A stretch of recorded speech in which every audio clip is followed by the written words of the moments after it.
would you like a road story from back in the day with Yeah, give me an old road story. blues guys and rock stars? Yeah, please. That would be great. At the last waltz, which I was brought there by Muddy, we had made an album with Levon Helm, Muddy's last album for Chess, called the Woodstock album in 1975. And the next year, 1976, Levon got us invited to the last waltz, and Muddy brought me and Pinetop from his band with him, just so with all the other musicians he would have something familiar to go on. And it was very interesting to me. I was 27 years old. I had a subscription to Rolling Stone, which I would pick up. It would go to my parents' house, and when I visited them every once in a while, I'd pick some up and take them out on the road with me. But I kind of knew what was happening in the music world, even without the internet. Right. And I knew who the rock stars of the day were, and even met some of them by being around Muddy. But Muddy Waters and Pinetop Perkins, well, Muddy was born in 1915, Pinetop was born in 1913, and in 1976, they really didn't know who the rock stars of the day are. Right. And even though those people would come up to them. So at the last waltz, it was like being inside a Rolling Stone magazine, because if backstage you looked around and everybody was very famous. And a lot of them would come over to pay their respects to Muddy, and Joni Mitchell walked over to him, and she was impossibly beautiful, and thanked him for his music, and was about to step away, but Muddy took a look at her, and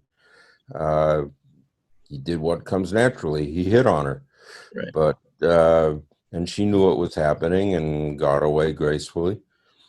But one time I was sitting next to Pinetop, and we were just watching the social scene around us, and Pinetop said, well, people are making a big deal out of these people, and they all seem to be well known, but I don't know who they are. But he wanted to show me he was hip, and somebody told me one of the Beatles is here.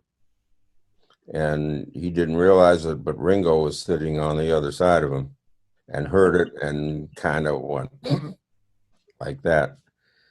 And I'm sure those people aren't used to being not recognized.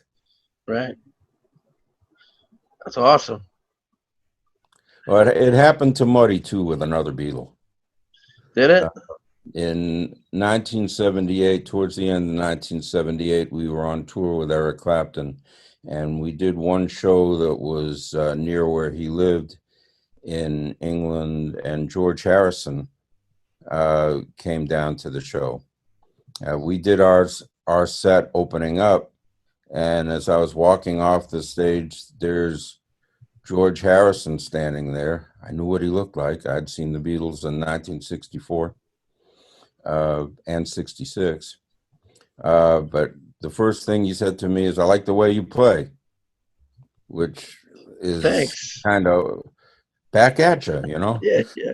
But he, a little while later, one of Eric's people brought George into our dressing room and introduced him to Muddy, and Muddy had no idea who it was. Wow.